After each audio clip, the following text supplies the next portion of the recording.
Salut à tous! Mars, c'est le mois de sensibilisation à la sclérose en plaques.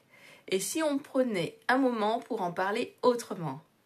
Parce que non, la SEP, ce n'est pas juste une maladie qui touche la mobilité. C'est avant tout une maladie neurologique qui impacte le cerveau et le système nerveux. Et ça change tout. Moi, c'est Katia et si je vous parle de ça aujourd'hui, c'est parce que je vis avec la SEP. Mais surtout, parce que j'ai trouvé des solutions qui m'aident au quotidien. Une meilleure hygiène de vie, des compléments bien ciblés et une approche globale qui fait la différence. Allez, on plonge dans le sujet. La SEP, c'est quoi vraiment? On entend souvent dire que la SEP est une maladie auto-immune. Ok, mais concrètement, qu'est-ce que ça veut dire? Alors en gros, notre propre système immunitaire attaque la gaine de myéline, cette protection autour des fibres nerveuses dans le cerveau et la moelle épinière.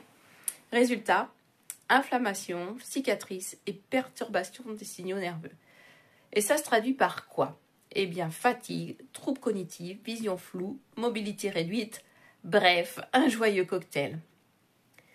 Alors, pourquoi protéger son cerveau et ses nerfs, c'est crucial? Eh bien, bonne nouvelle, on peut agir et ça commence par protéger notre cerveau. Plus on le soutient, plus on réduit l'inflammation et on favorise la réparation nerveuse.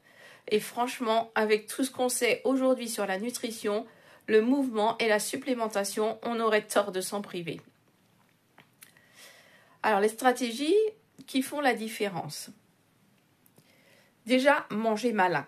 Les oméga 3, les antioxydants, les polyphénols, ce sont de vrais alliés. Perso, j'ai vu une différence en intégrant des huiles bien équilibrées en oméga 3 et oméga 6, comme celle du protocole Zinzino. Et mon cerveau me dit merci. Bougez même un peu. Alors, pas besoin de faire un marathon, parce que moi, c'est pas mon cas. Un peu de yoga, de la marche, des étirements, tout ce qui maintient la connexion entre le corps et l'esprit, c'est gagnant. Et se complémenter intelligemment, pas prendre n'importe quoi. On va pas se mentir, l'alimentation seule ne suffit pas toujours.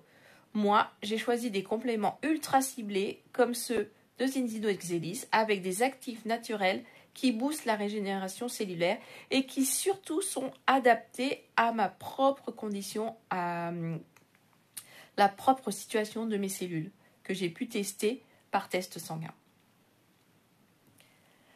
La SEP, ça peut aussi jouer sur la mémoire et la concentration.